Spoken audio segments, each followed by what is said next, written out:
Panoorin po natin yung mga kumakain ng buko. Na puro baguhan kumain ng buko. Kumakain ng tiga Maynila at saka yung dito sa probinsya.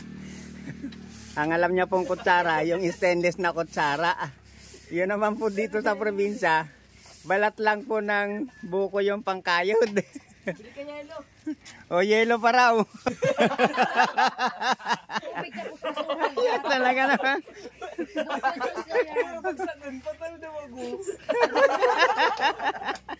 Talagang napakasaya po ng pagkain ng buko.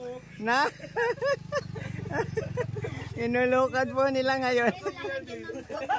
Ayan.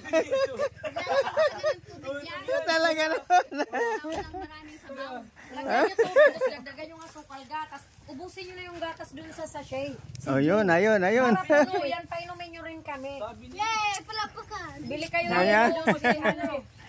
Good siya. Bili kayo yelo kay ano. Kay Auntie Gemma nyo. Ayun, may yelo.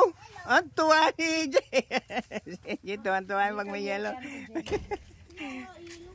Ayun, bibili na ng yelo. Kasi bumili ng yelo.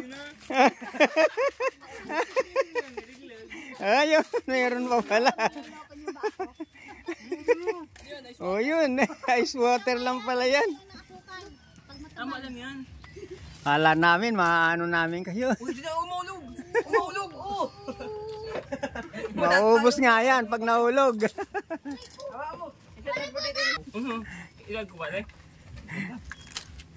Ilaag mo yan para ako yan. Ikaw first bite. Oh, tingnan mo nga.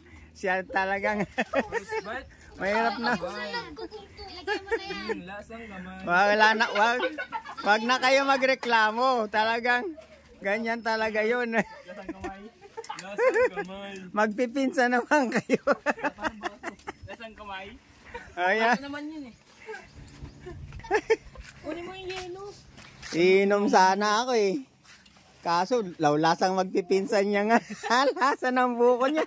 Kinamay-kamay na.